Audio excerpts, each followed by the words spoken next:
Syamsuddin, 29, tega membunuh istrinya yang bernama Sri Wahyuni, 28, menggunakan parang, Sabtu, 7 Mei 2025.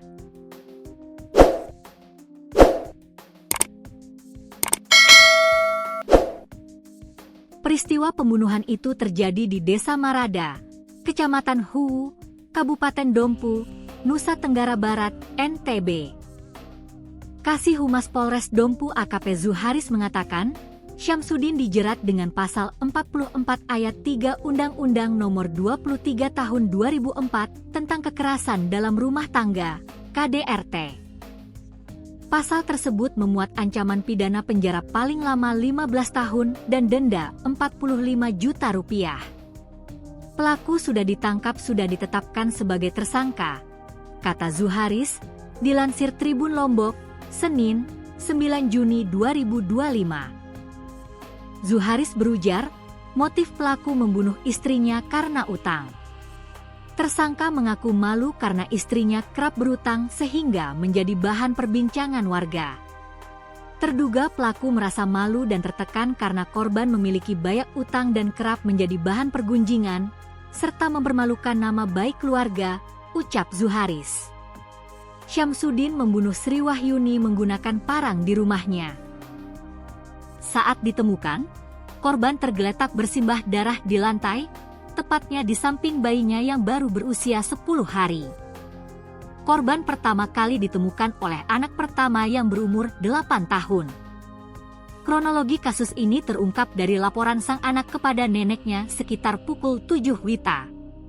Melihat ibunya tergeletak di lantai, bocah 8 tahun itu pergi ke rumah sang nenek untuk melaporkan tentang hal itu.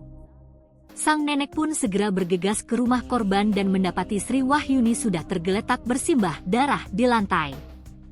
Kondisi jasad korban sungguh mengenaskan, terdapat luka bacok di leher bagian belakang, di punggung, kepala, hingga kedua pergelangan tangan terpotong. Lantaran tertekan dan gelap mata, Syamsuddin pun membunuh istrinya di dalam kamar mereka.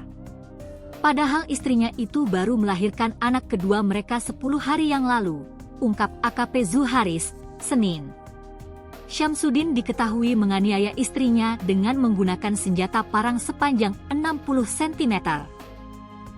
Setelah menghabisi nyawa sang istri, pelaku kabur dari lokasi.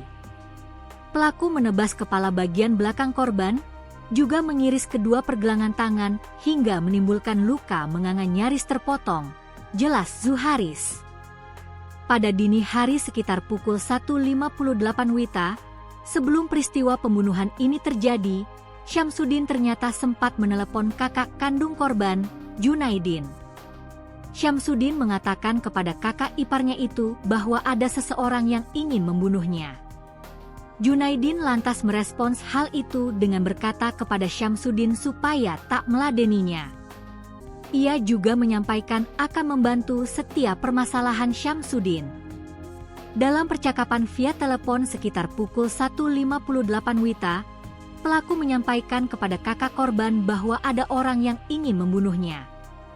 Junaidin pun menyarankan agar tidak meladeninya dan akan membantu setiap permasalahan, tutur Zuharis.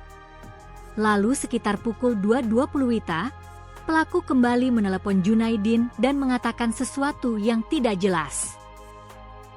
Ketika itu, Junaidin mulai curiga terjadi sesuatu di rumah adiknya. Ia kemudian mendatangi lokasi kejadian dan langsung menghubungi polisi serta Babinsa setempat. Jasad Sri kemudian dibawa ke RSUD Dompu untuk dilakukan autopsi.